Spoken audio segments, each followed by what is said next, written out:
recording.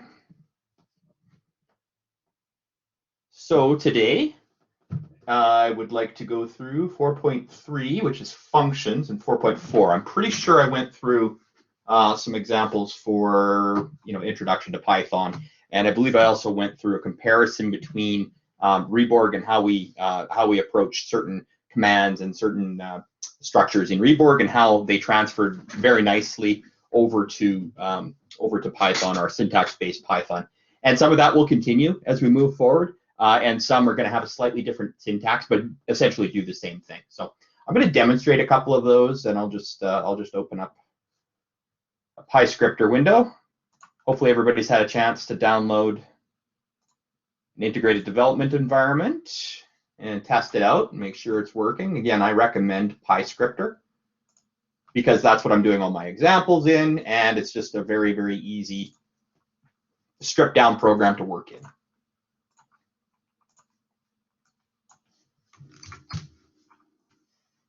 All right, just gonna bring back my output window. Start my terminal. Interpreter. Screen a little bigger. Okay, now I could go right into functions, but there is something before functions that you need for assignment 11. And there's some resources there, but I've had a couple questions about it already because it's something that we wouldn't have learned in Reborg, but it is something that we did in Scratch, and that is getting input from the user. So there's a specific way to do that in Python 3, and I just want to make sure that everybody understands how we do that. And again, there are resources on this, but it doesn't hurt to go through this. So in Scratch, you'll recall we had something called an ask and wait. We had an ask and wait box, and then we had another box that had an answer in it. So we would ask the question, and then they could type something in Scratch and hit enter, and then that would be the answer. And then we could do things like assign the answer to a variable, or we could use the answer. We could use the answer that we got back from the person to test things. Is the answer they gave us equal to 50, or is the answer they gave us equal to square or triangle? On the Ron Burgundy question. So this is a concept, getting input from the user and assigning it to a variable, that we have explored before in Scratch, but we didn't do it in Reborg. Reborg isn't really built that way. So it's reintroduced here, and it's really important because it's one of the only ways that you can get input into Python if we're not using a sort of a point-and-click interface, which we're not for this class. So using the input function is really important. We went through the basic data types the other day where, if I did x equals 5, that's what's known as an integer. We did y equals 6.5, it's for 6.67, any decimal, we called those floats. And then for z, if we had anything that has quotes and words and things like that, those are referred to as strings. And strings, I'll make a couple more strings here. A equals 5 plus 4 doesn't look like it's a string, but because of the quotes, it's a string. And so B equals, let's just say the letter R, that's also a string. Even if it's just one character, that's also a string. And then the other variable type we had was Boolean. So Boolean C equals true, or perhaps B equals false, is a way of us using Boolean, which might be a new one. But Boolean really just means there's only two options. It's named after a guy named George Boole, and there's only two options for something. They're what are referred to as mutually exclusive. The switch is either on or it's off. Okay, there's nothing in between. It's either 0 or 1. It's true or false. It's yes or no. There's no maybes about it. So all of computer logic is based on a binary system, binary meaning 2, bi. And essentially what that comes down to is little mechanical relays, or formerly mechanical relays, now digital, are either turned on or turned off. And depending on what order and how many of those little digital switches there are, we can identify code, and we can do math by the bed mass and order of operations in math, and use those building blocks to build more and more and more and more and more complex programs as we get sort of further up the tech scale. That's a really important concept in computer science. But really what it comes down to at the end of the day is everything that we can do on a computer is based on a yes or a no. Okay? A 0 or a 1, an on or an off, a true or a false. All of our logic structures, all of our looping, all of our functions, the decision-making structures and conditionals that we do with computer science and programming, they won't work if there's a maybe. They only work if the answer is yes or no. And then we can use more complex systems of yes or no in order to just make our programs more complex. And you'll see that as we go along. So those are the major data types, the variables that you are going to be working with. And I did a demonstration of this last week, so I'm just going to do it really quickly. There's certain operations that you can do with some variable types that you can't do with another, or you might get kind of unexpected things. So with regard to doing operations, mathematical operations, plus is just a plus sign, minus is just a minus sign. Multiplication is an asterisk, and division is what we call that forward slash. So it starts on the left, goes forward up to the right. Those are the mathematical operations, because we don't have a divide sign on our keyboard, and also we have an X on our keyboard, but X is the letter X, not multiplication. So that's how the computer determines if you're doing math or not. And then the other one we're going to use is exponential, which is 2 multiplication signs. And then there's something called modulus, which we'll get into a bit more detail later. So those are the, how many are there? 6 major operations that we're going to be using in this class. And for the most case, we'll be using those operations just with integers and floats. So just with integers and decimals is really all we'll be using them for. So I'll go through a couple examples here. So I'm going to print x times y, because you can multiply floats by integers. Now, the thing about multiplying floats by integers is your answer is always going to be the more detailed of the two. So if you've got a decimal, it's going, and you're multiplying a number with a decimal by just an integer, your answer is always going to be a decimal. Okay, so it's never going to round things if you multiply or divide by a decimal or do an exponent to a decimal. So if I print x times y, my response when I run the program down here in my interpreter is going to be 33.35. Now, I could get a calculator later and check it, but obviously computers are really good at doing math. So my answer there was 33.35. I'll check something here. Okay, I can do math right in my interpreter, so I don't necessarily have to build a program every time. So I'm just showing you down here how Python works with different data types. So this time I did 5 times 6. Now both of those are integers, and there's no decimal, and the answer does not require a decimal. So the answer is just 30. Okay? And there's no way that you can multiply 2 integers and get a decimal. Okay? So if you're multiplying integers, decimals are never going to happen, which means you can be relatively sure that the answer you get is also going to be an integer. However, that's not true when we divide numbers, right? If I divide 5 by 2, those are both integers, but we know the answer is going to be 2.5. So what is the answer? It gives us 2.5. And if I do 5.2 divided by 2, a similar response, we're going to get 2.6 this time. But if the float divided by, the decimal 5.2 divided by an integer will give us a float response. Whereas an integer divided by an integer can give us a float response. And an integer divided by an integer without a decimal, or sorry, with an answer that doesn't necessarily need an answer, you'll notice that it put 1 in. So we know that 4 divided by 2 is 2, but you'll notice the answer it gave us is a float, 2.0. So it's important to understand that the number 2 is an integer, and the number 2.0, even though it means the same thing, is actually a float. And there's a way we can test data to see what type of data it is. So if I type in what's the type of 4, it'll tell me class int. That's just a fancy way of saying the number, or the piece of data that you put inside there is an integer. So I could do this. I could do something similar with any other number you give me. What if I check what the type of 4.1 is? It'll likely tell me that's a float. At least it should. So it says, oh, okay, you put a decimal in. This is a float. Now, if I put in the number 4.0, it looks like it should be an integer, because 4.0 is really just 4. But because I put 0.0 in there, it's going to recognize it as a float. So it's important that you understand A, the data types, but B, how the computer looks at the data and gives you answers based on the data. If I give it class type, and then I put a word in there with quotes, right? So I'm going to put a word in there, and it's going to be good.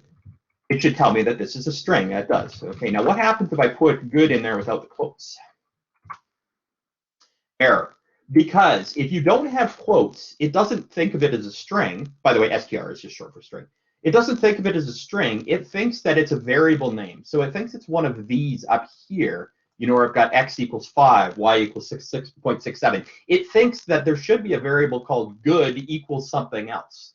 So when you don't have the quotes in a situation like this, it doesn't recognize good as a word or as a string. It recognizes it as a variable name, something that it needs to find in the program.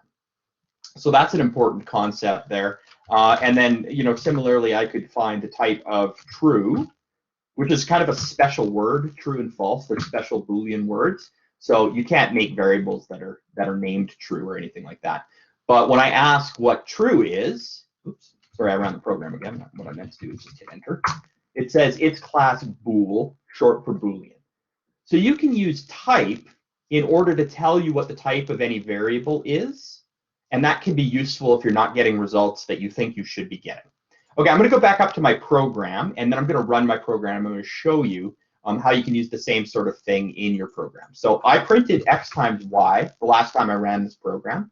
What I'm going to do now is I'm going to print the type of x. So you'll notice this time when I use this little type function, and it's built right in. You didn't have to tell it how to do type. It's built in.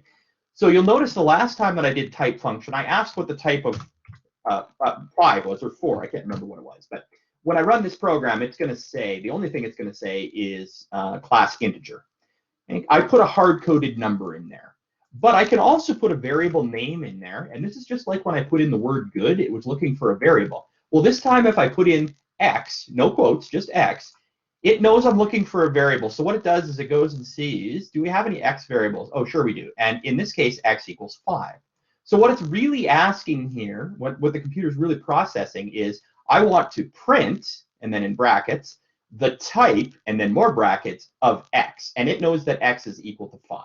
So when I run this program, it's going to print out class integer, because it knows that x is equal to 5, and 5 is an integer. So conversely, if I put in type y, because y is 6.67, it's going to tell me that that's a float. And if I tell it to do the type of a, it's going to tell me a string. 5 and 4 both look like integers, but because they're in quotes, it knows that it's a string. Okay, now you can do math on integers. You can do math on floats. You can actually kind of even do math with strings, but it doesn't act the way that you think it will. If I do print 5 plus 4, and I'm not using any of these variables up here, I'm just saying print 5 plus 4, the answer is clearly going to be 9. So it's going to print 9.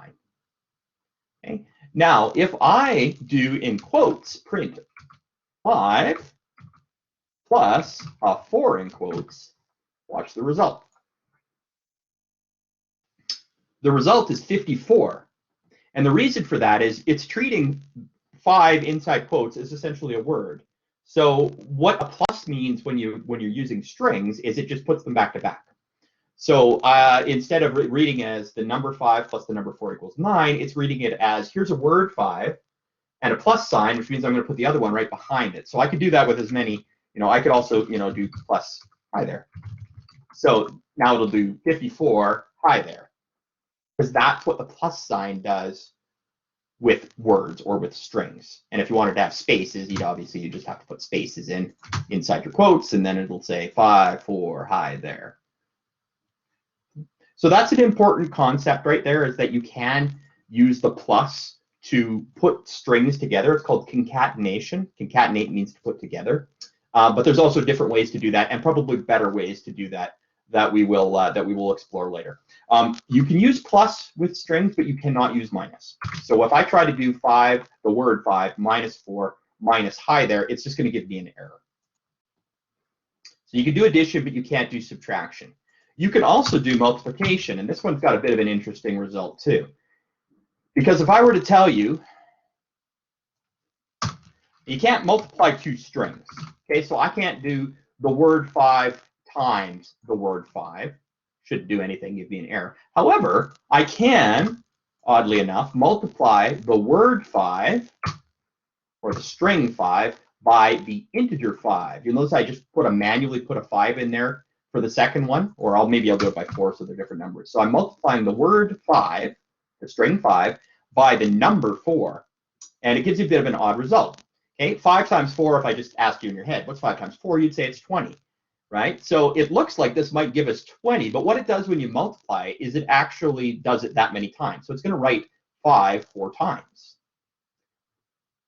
So it's just something you need to be aware of, is that there's some mathematical operations that you can do with strings and words, and you're going to get results that might not make sense to you. Because if you made a program that did 5 times 4 and it gave you the answer of 5,555, you'd know it's wrong. But why is it wrong? Well, maybe one of your pieces of data is a string when it needs to be a float, or it needs to be an integer. So it's just something to be aware of. Okay, so let's look at a few more answers, a few more possible combinations here. I went through addition, subtraction and addition, and all those are very obvious, right? If I try to get the answer of 62 minus 34, it's just going to print the answer, and it's not going to be a big deal. Most mathematical operations, no big deal. Perhaps instead of putting the numbers right in there, I use the variables. So if I want to do 6.67 minus 5, then it'd be y minus x, and it'll give me 1.67. So just subtracted those two numbers, right? So addition, multiplication, subtraction, they're all pretty obvious. Division's reasonably obvious, but there actually is one more that you probably won't use very often.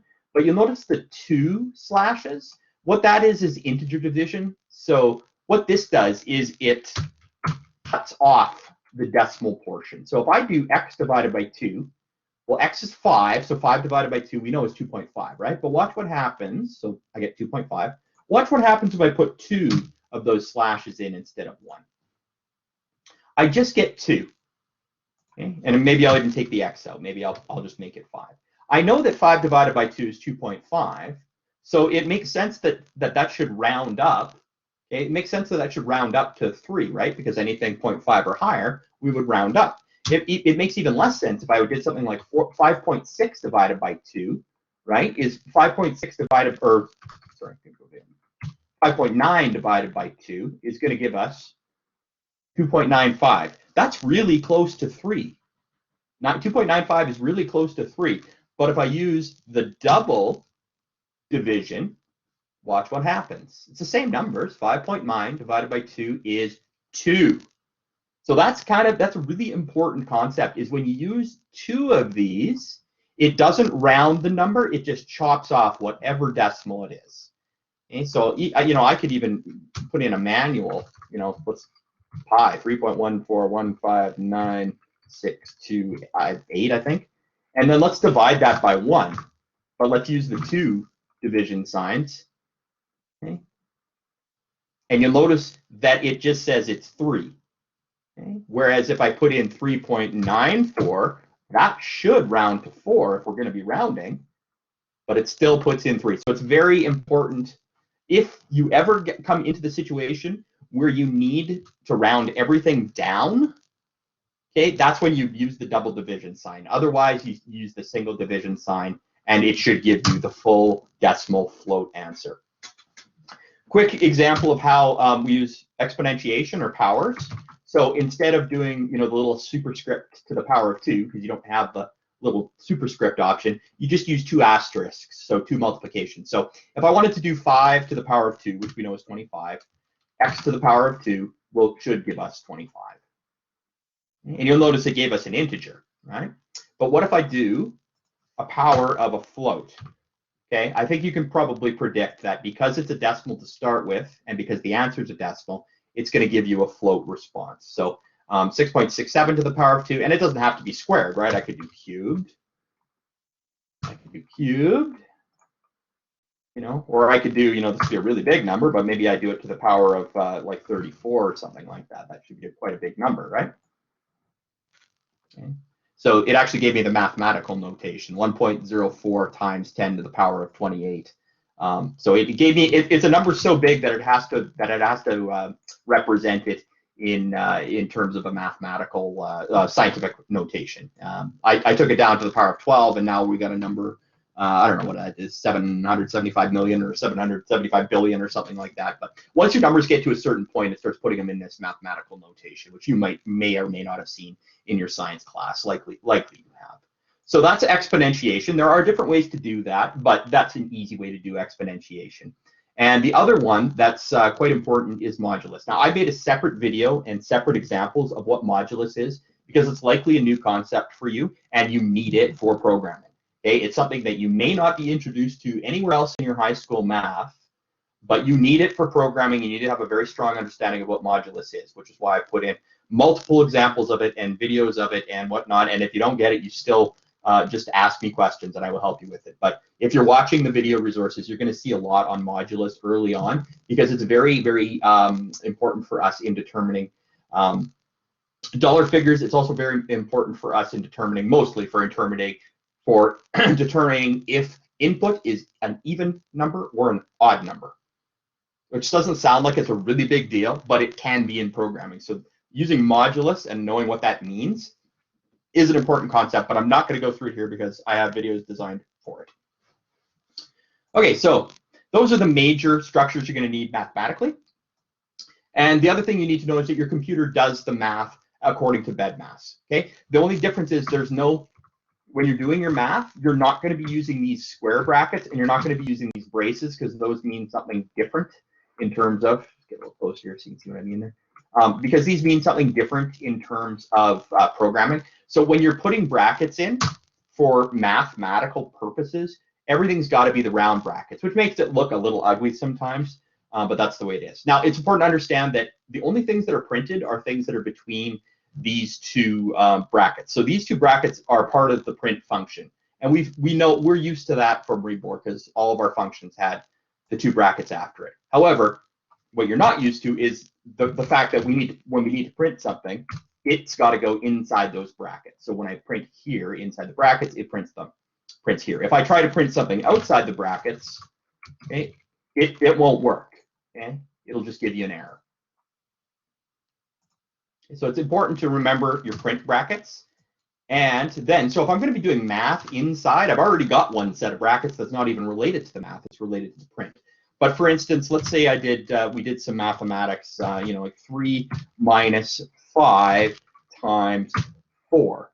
Okay, so 3 minus 5 times 4, not a difficult proposition for a computer to do. Actually, I'm going to do 3 times 6 times 4. So 3 minus 6 times 4. We know as human beings, we don't need the extra brackets. We know BEDMAS, right? We know that multiplication has to come before subtraction. So what's actually going to happen in this question is 6 times 4. Okay, 6 times 4 is 24. And then 3 minus 24 is going to be negative 21. So as a human being, we knew the answer was going to be negative 21 because of BEDMAS. Computers also use BEDMAS. So you'll notice it didn't do 3 minus 6 and then multiply that by 4. It knew to use BEDMAS, and it knew that multiplication has to come before subtraction. And it knows the same thing about division and exponents and all the rest of that too. For instance, if I do 2 to the power of 2, okay, so what have we got here? We've got 3 minus 6 times 4 divided by 2 to the power of 2. It knows without any other brackets that because of BEDMAS, okay, I have to do my exponentiation first. So it needs to do this part first, 2 to the power of 2. Then it needs to go from left to right multiplication and division. So from left to right, the first multiplication would be 6 times 4.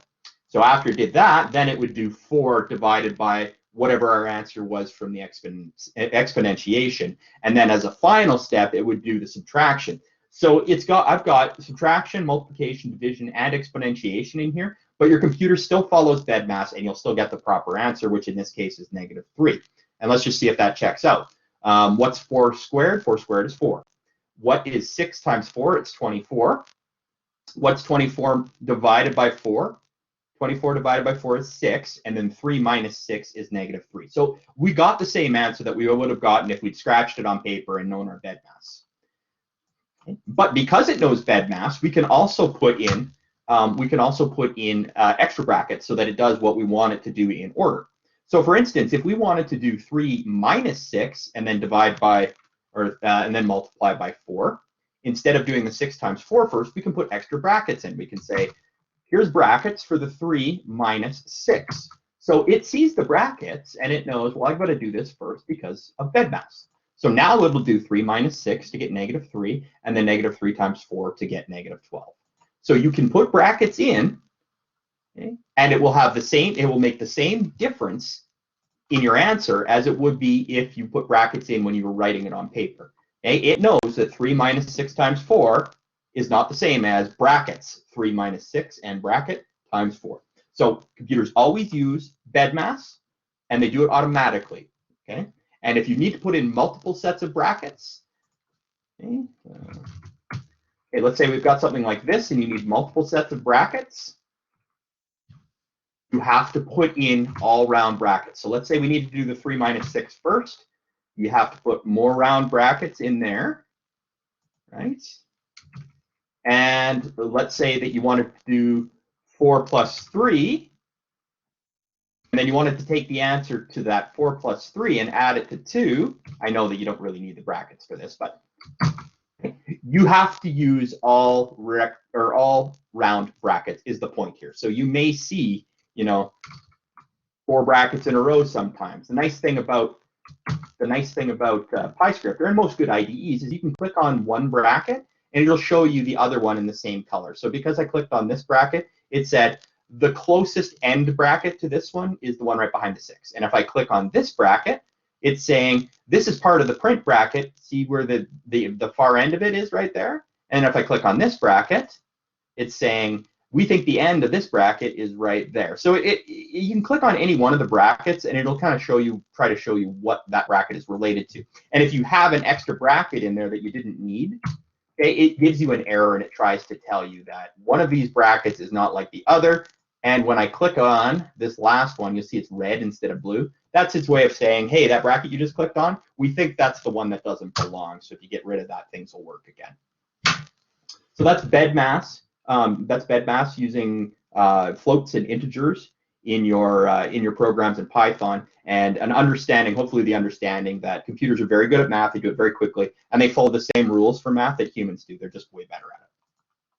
So that's just a kind of an overview of the mathematics behind our programming. And most of the mathematics we use are going to be really simple. It's not the math that's the difficult part of it. It's the problem solving, the logic that is going to be the more difficult part. And you had lots of experience in that with, particularly in the Reborg, where there wasn't really any math involved for any of these. It was more, I have got a problem and I have to do things a certain number of times, and I have to detect if there's a corner or a wall. So there were lots of problems to solve, and there was some math involved sometimes because I've got to hurdle 10 times or something like that. But the math was relatively simple. The tough part was solving the problem. And that's what we want to encourage in computer science. A lot of people think that the math skills, good math students are necessarily good programmers, and students who have poor math skills are typically poor computer science or programming students. Not true at all, because the vast majority of the math that we do, at least in computer science 20 and even computer science 30,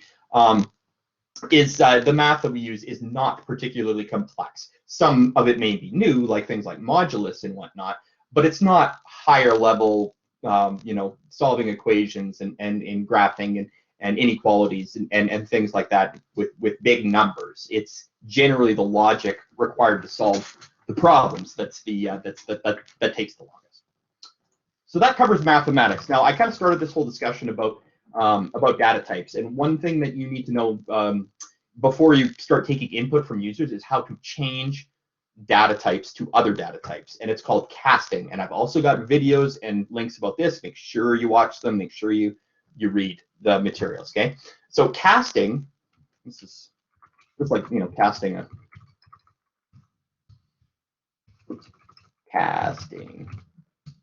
casting a variable into a different type is really just taking an integer and making it into a float, or taking a float and making it into an integer, or taking a string and making it. And certain things you can cast to other data types, and certain things you can't. For instance, we've got, if we scroll up to the top here, just get rid of some of this stuff I don't really need. So if we look at the top, our variable x is equal to 5. So if I do, if I print out the type of x, it gave me an integer. We already did that, right? Now what happens, okay, so class integer, there we go. So that makes sense because 5 without a decimal is indeed an integer. And Python will recognize that. But what if I don't want 5 to be an integer? What if it's important to me that 5 is a float? I can actually change the value of x.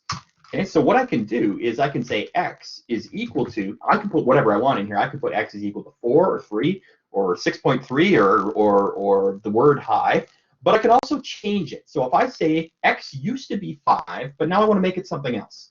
I'm going to say x is equal to, whoops, itself, sorry, the float version of itself. So what I'm saying here is whatever x used to be in the past, it's no longer that. As soon as you have x equals, this whole statement up here is now basically going to be tossed in the garbage. It's going to be replaced with something else.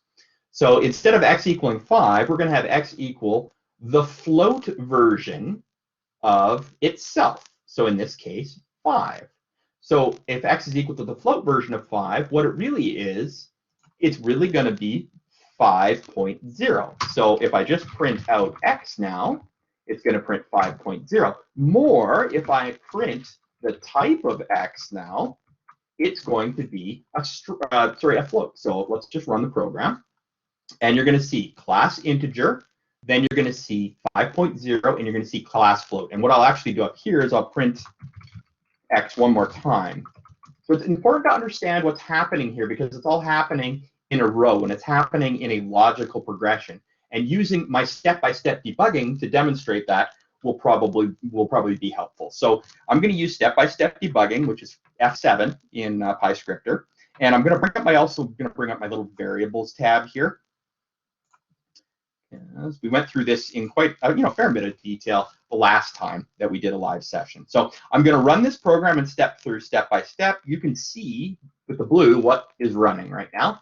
And this is just me inputting variables. So really there's nothing to be printed down here at the bottom. Oh, I notice you can't see my variables. If I put it there, there we go. Okay, now you can see my variables. Or can you? No, you can't. I don't think. No, it's hiding, right? Is this white? Can you see it now? Yeah. Okay, great. So sorry, I might have to kind of do a little split screen thingamajig here because. All right. So as I'm stepping through the program, every time I hit F7, it runs one line, right? So I've already stepped through all these first ones, and if you can see down here in my variables, it says A is a string that's equal to 5 plus 4. So that's this one right here. B is a string that's equal to the character R. C and D are true and false. X is an integer 5. That's the one that's kind of important right now because that's the one we're working with. So the first time it hits this line, X hasn't been changed to anything, so it's the original 5, which means it'll print 5 as I hit F7, and I just scroll down. Print X, there it is, 5. Okay. Now, when I hit the next F7, it's going to print the type, which is an integer. Now it's going to say, I'm going to take the original X, and I'm going to change it into a float. Okay. Now, you didn't see anything happen, but if you look in the variables, you'll notice my X is no longer an integer equal to 5. It is now a float equal to 5.0. So that's what this line right here did. It took the original value of X and it changed it into a float. Then when I print X again, as the next step, now you'll notice it prints 5.0 instead of 5. And as the last step, when I check the type of X, it says it's now a float. So what's important about that is that these variables can and do change, and you can change them manually to what you want them to be. Okay. Let's say instead of changing it into a float, what happens if I try to change it into a string? So I'm going to change it into str. Okay. So now the only difference I made in my code was I took out the float portion and I put in str, which is the command for string, which is words, right? So when we run this program, the first several steps are the same. Print x, it's going to print the integer x, which is 5. Then it's going to print what's the type of x. It's going to print integer because we haven't done anything with it yet. This is the important line here. This is where we cast x into a different data type. So we say x is no longer going to be equal to the integer 5. It is now going to be equal to the string version of 5, which is really just 5 in quotes, right? Now when I print 5, it'll look a little different. And then when I print the type of 5, it's going to say it's a string instead. Actually, the print x might still look like a 5, but it'll actually be the word 5. And I don't mean the F-I-V-E. I mean the character 5 with quotes around it. So if I run the program now, again, sorry, I've got to do a bit of creative split screening here. When I ran this program, it printed 5, and then it said, this is an integer. Then I changed what x was to be the string version of x, which is a 5. Okay, so it printed 5, and it looks the same as this one, but this one is a different data type, and you can tell because the next line prints out the data type, and it prints string. And this might be more obvious if I do something like this. I say print times 2 for both of these. Instead of saying, I'm just going to print x, I'm going to print x times 2. And watch what happens. Hopefully you can predict the result. The first time it's going to say, well, 5, the integer times 2 is 10. And the class or the type of x is integer, because we haven't changed it. But this is now where it starts getting interesting.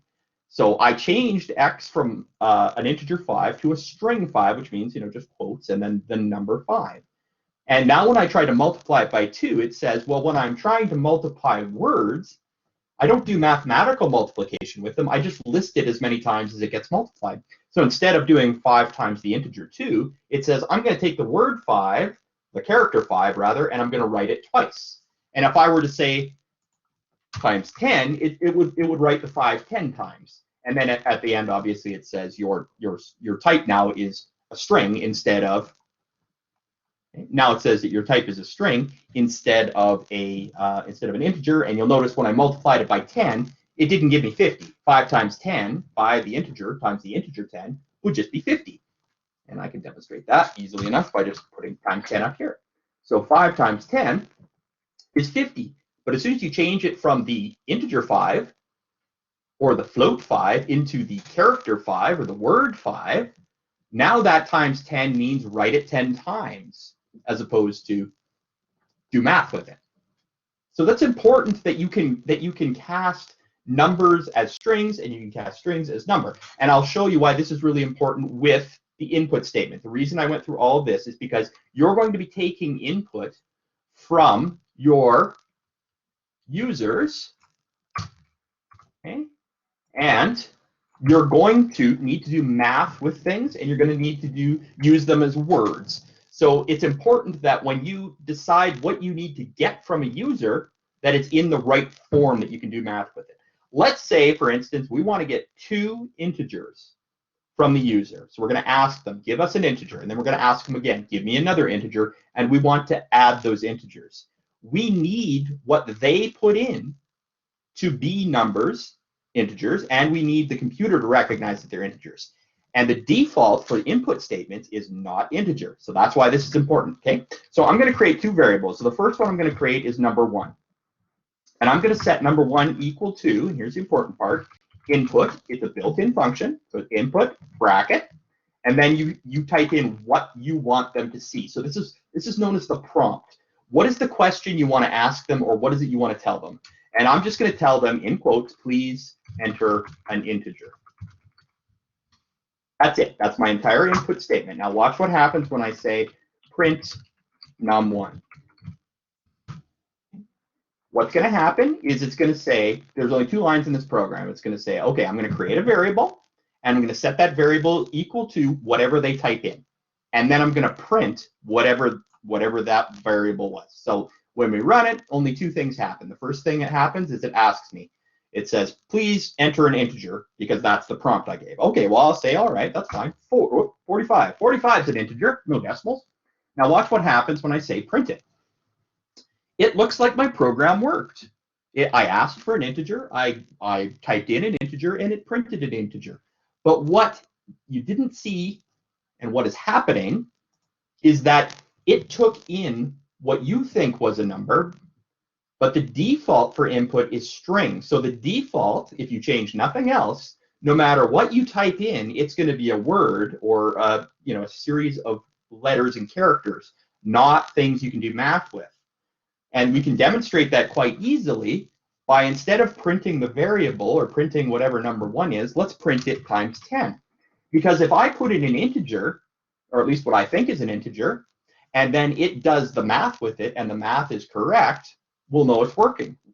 But if I type in something and then it just repeats it instead of doing math with it, I'll know that it's a string. So let's just run this program again.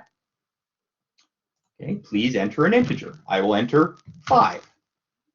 Okay. So reasonably speaking, if you asked a human being and you said 5 times 10, they would say 50. But look at the result, 5, 5, 5, 5, 5, 5, 5. And more so, remember, you can always check. Let's just print the type.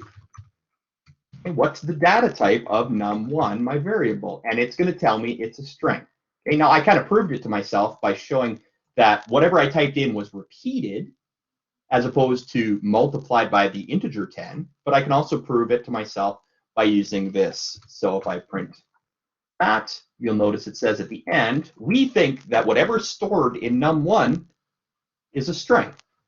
So it wouldn't matter what I typed in, it's just gonna multiply it. So if I type in the word high, even though it asks me for an integer, it's still gonna multiply it high by 10, and it's just gonna print it 10 times.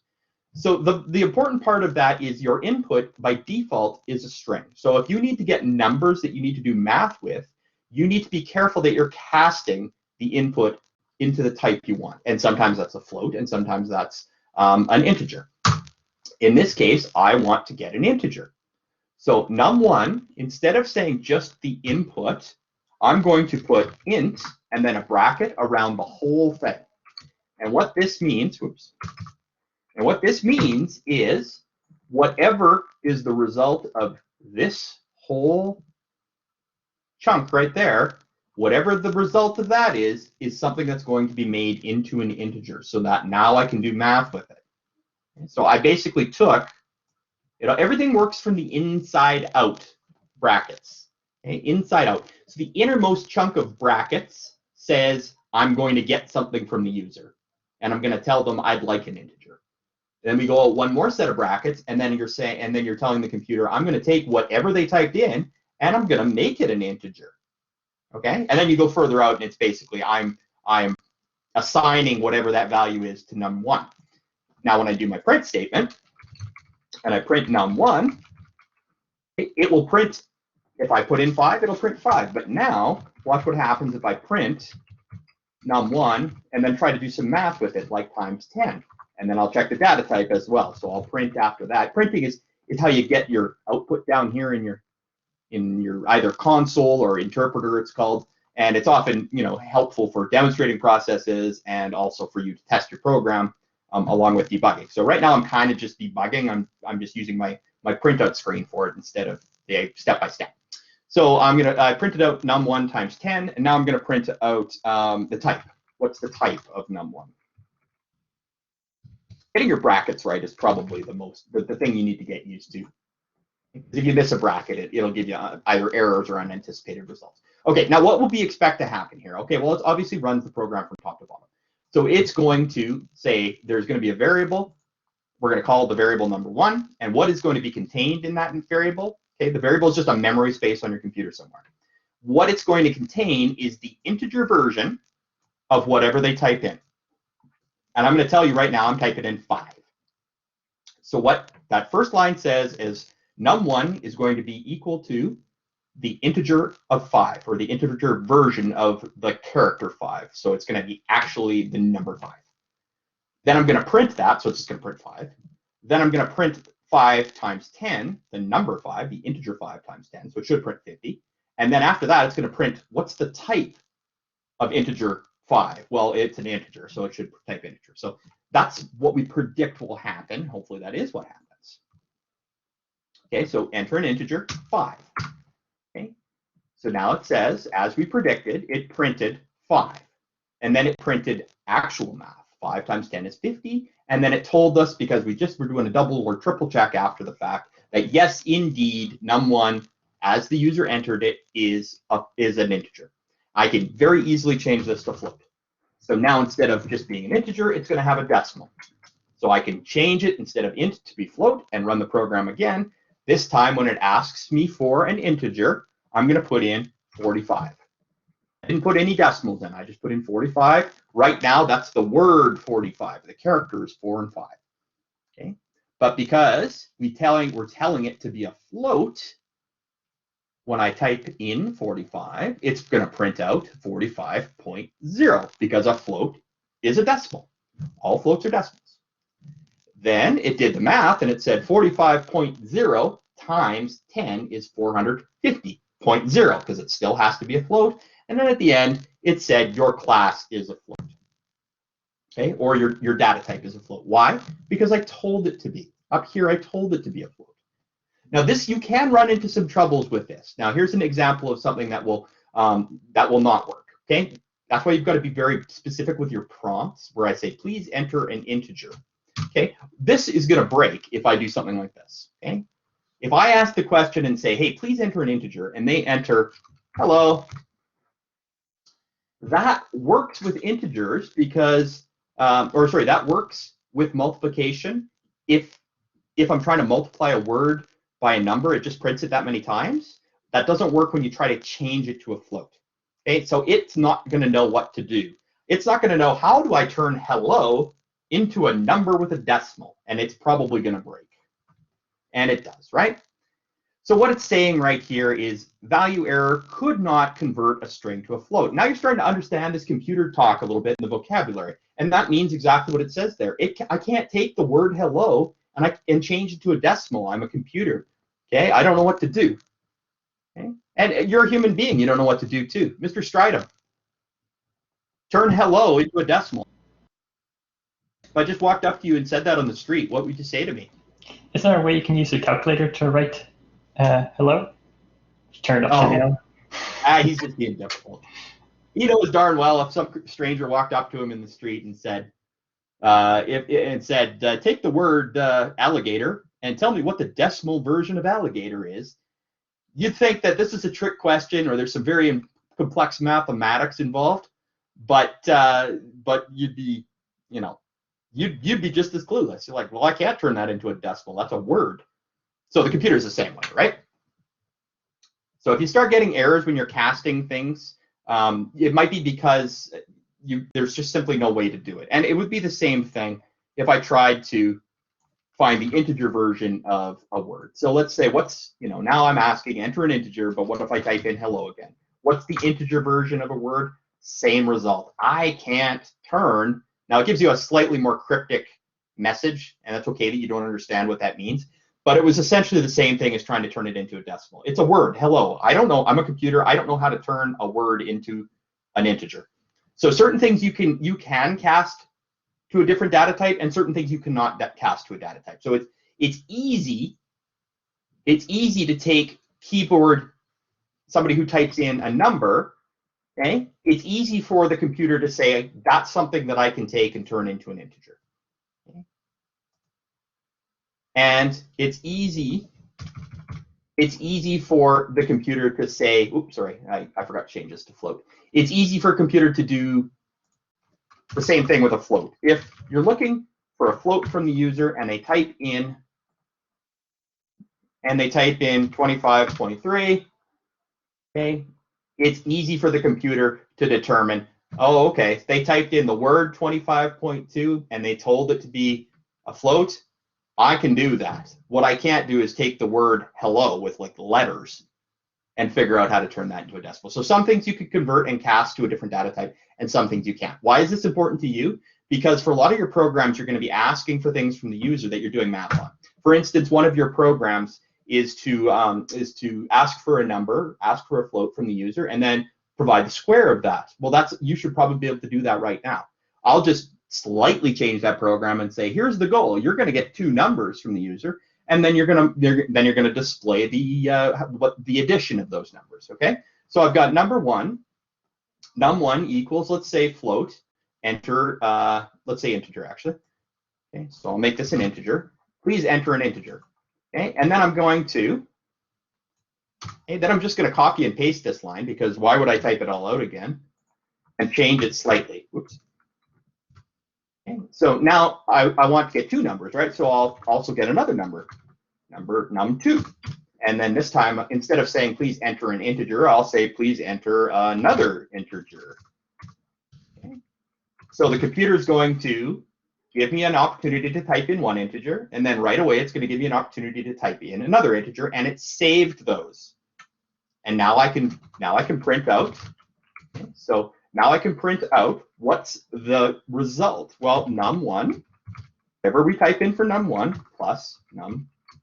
And we know that they're both going to be integers because I told them to be integers. So here's how it runs. Okay. Please type an integer, 5. Please enter another integer. Okay, 4. And then it says 9. You can even make it say,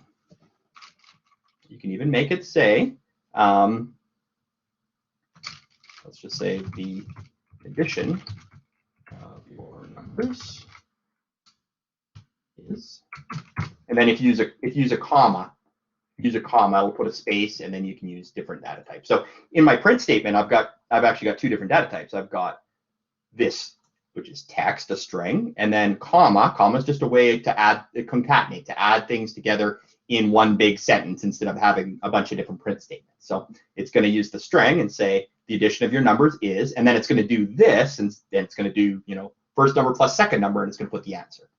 So if I do this again, it asks me for a number. Okay, so what's an integer? I'll say 6. And then what's another integer? I'll say 8. And then it'll print out the addition of your numbers is 14.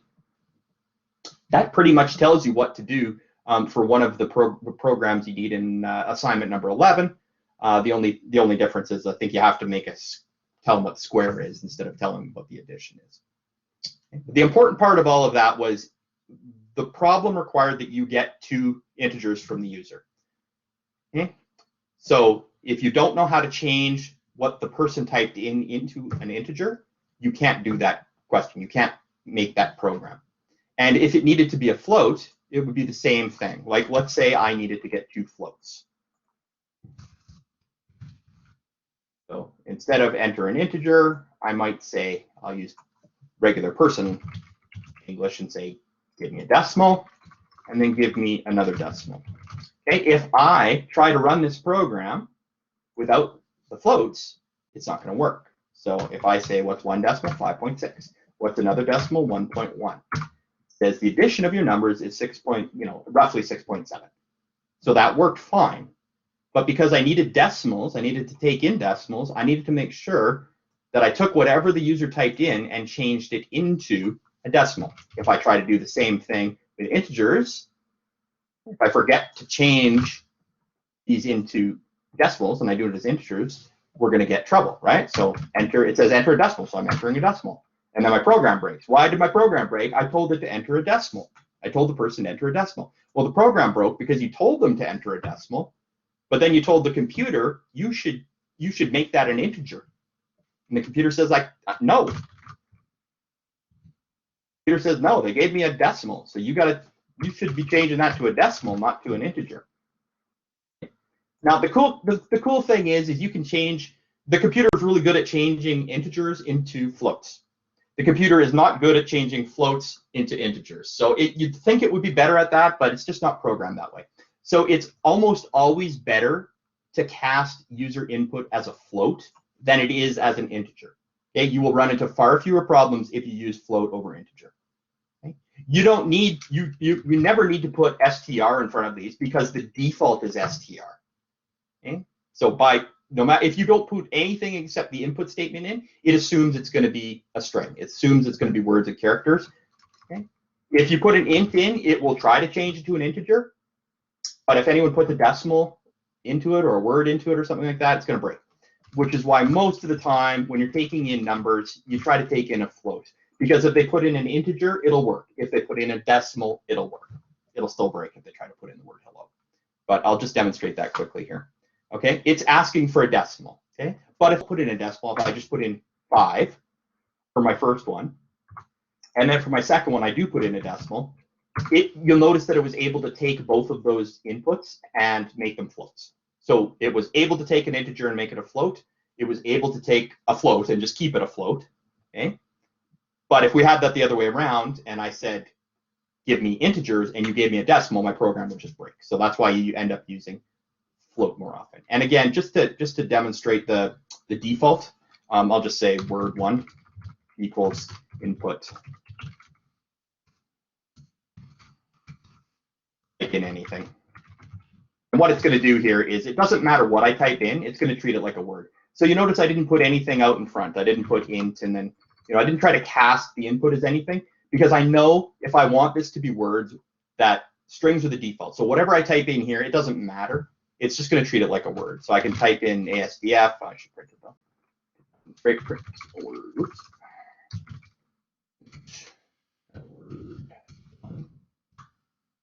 Okay, so if I type in hello, print hello. H is not defined. What's it? Oh, got an extra H hanging around there. Whoops. So if I type in hello, it's going to print hello. If I type in 5, it's going to print 5. But it's going to be the word 5, right? Or the character 5. If I type in 5.6665, it's going to print that. If I type in true, doesn't matter that true is Boolean. It's going to think, oh, this is the English language true, or the English language word true. So it's going to print out anything that I type in. It doesn't matter what I type in. See? But, so that makes it easy if you're trying to get words and sentences and names or something from people who are running your program. But what it means is that if you think you're getting a number and you're not, and you're getting a word and you try to do math, type in anything, 5. And I told it to do 5 divided by 2, thinking that it'll give me an answer. But it can't, because I didn't tell it to be a float. I didn't tell it to be an integer, which means as far as the computer was concerned, even though the person entered 5, that was the character with quotes 5, and it doesn't know how to divide that by 2. That's why it's really important that you know how to use input statements properly, because every program from assignment kind of halfway through assignment 11 through to the end of the Python unit, it relies on you being able to get input from the user. Because a program that doesn't get input has very limited use. Okay? We use programs for solving people's problems, and people need to be able to somehow enter their problem into a computer or their data that represents their problem in order to get a response back. That's why it's really important.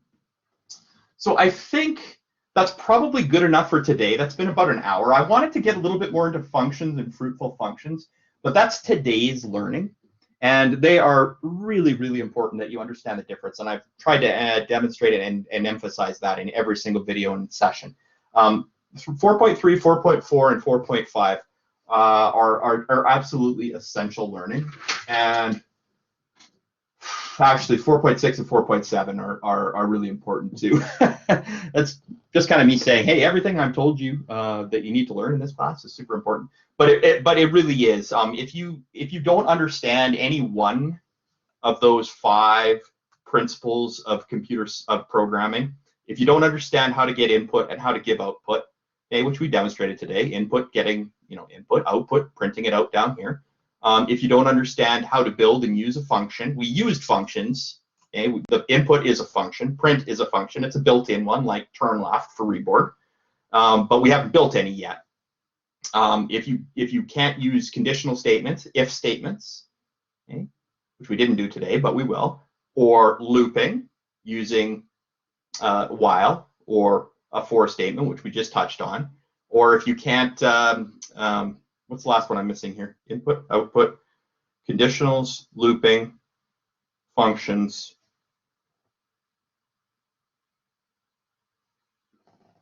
That's funny. Having a complete brain cramp here. Input, output. Oh, data types and variables, which we did discuss today at length. The variables being A, B, C, D, E, or num1, or in this case, word1, and then data types, integers, floats, strings, Boolean. If you don't understand any one of those, forget it. You can't program. You need all of them. Okay. So it's really not good enough to know 4.1 and 4.2 really well and not really know 4.5. What you'll be able to do as a programmer is next to nothing. And so it's kind of an all or nothing kind of deal. All right. So I will answer any questions that you have. Aside from that, please do, as you're supposed to do, watch the videos for 4.3, 4.4, and beyond, as per the daily calendar, and attempt the assignments. Excuse me. I've got a bit of a confusing order on my assignments. I mean to fix that next year. Here's why. Assignment number 10 is our coding bat assignments, which are done on a different website. And I had those out earlier as assignment number 10 because I wanted you to sign up for an account and kind of get it set up. But you're not really going to understand how to do any of those until after at least 4.3, possibly 4.4. Okay, so even though it's listed as assignment 10, you're going to end up doing assignment 11 before assignment 10. The only reason I've got the coding bat stuff as assignment 10 is because I want you to go to the website and I want you to create an account so it's ready to go. And I probably didn't make that as obvious as I should have, because I've already had a couple students ask me, I don't know how to do these question 10 ones. And the answer is you shouldn't know how to do it yet. However, the ones for number 11, assignment 11, are based on 4.1, 4.2, and 4.3. So if you've worked ahead a little bit and you've already gone through 4.3, which is today's material, you should be able to do all of assignment number 11. Okay? All of assignment number 11. My advice for assignment 10, the coding bat stuff, is that you just do a little bit at a time as you learn it. So after you've gone through 4.4, maybe 4.5, go try a couple of the coding bat ones and see if you're able to do it. Okay? If you are, that's great. If you're not, there's a couple videos that I posted to try to get you started on doing coding bat, or you can bring them to the live sessions or whatnot. So after you get past, let's call it 4.4. After you get past 4.4, go have a look at the first couple of coding bat assignments and give them a try. And likely you'll find I know how to do it, and then you can keep moving forward on them. And there's a due date at the end for all the assignment 10 stuff, and basically you just kind of hand them all in at once, and they're either right or they're wrong.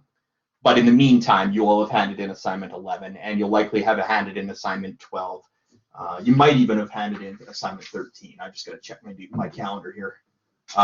Yeah, assignment 13 is due before assignment 10 is. So like I said, I did that because I wanted you to sign up for the account early, but that doesn't mean those questions have to be done early, and I think that's a bit confusing the way I have it laid out on the website.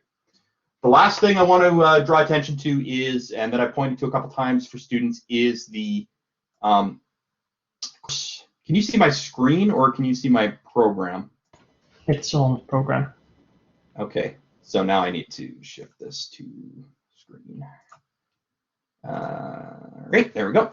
So the other thing that I've been kind of telling students lately when they ask questions about assignment 11 or pieces of assignment 10 or whatnot, that's what this is for. See where it says all assignments for the course? This is in order. So you should have done every assignment in this order. And for the most part, they've been pretty obvious, right? These are assignment 3, and then these are assignment 4, and then all the rework stuff's in order, right? Step 1 all the way to step 20. But now maybe it makes a bit more sense to utilize this list now, because the first assignment that you should be doing in Python is basic output.py, which is part of assignment number 11. Okay? You should do that first because it's the easiest. Then you should try to demonstrate this step-by-step debugging. Then you should try to do variable assignments, which is also part of 11. You see how it's got 11?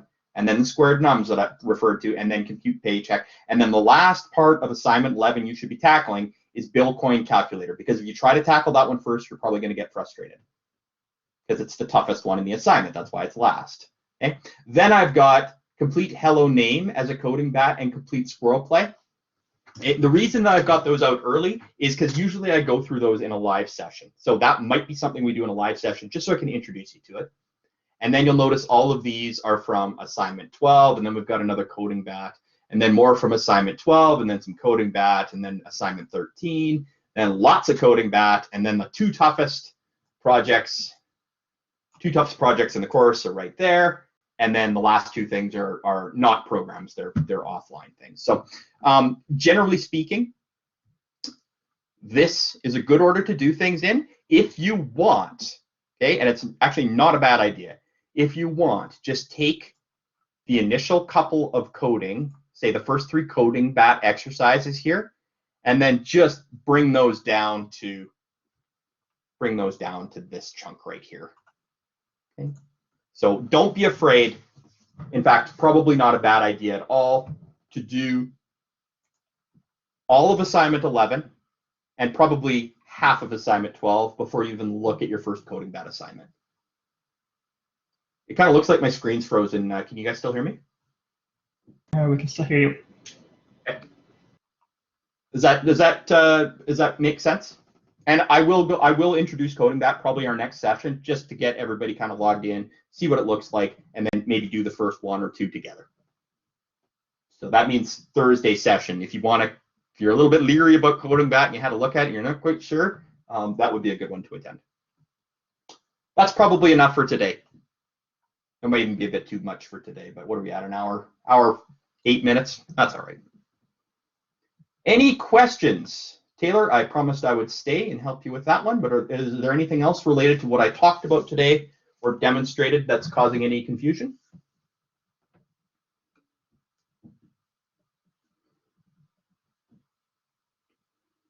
And everything I've talked about today is included in videos or links that I've posted or hints videos for assignments. These live sessions are intended to be for further discussion, more elaboration, doing examples, that sort of thing. So hopefully you're getting out of them what you think you should be. So if that's good, if everybody's satisfied, then enjoy the rest of your afternoon, and hopefully I'll see you again on Thursday, because remember, Friday is off. That's why I shifted the schedule this week. You have Friday off as a holiday, and then the entire next week. So instead of doing Wednesday, Friday, we're going to do Tuesday, Thursday. And I'm opening up the Python exam before the break, not because I'm expecting you to do work over the break, just so that some people who want to get it done early or think they might need a bit more time, they'll have that extra week to do it. So if you want to start the Python exam over the break, you have the opportunity to, but you can certainly leave it till after the break and still finish it in time.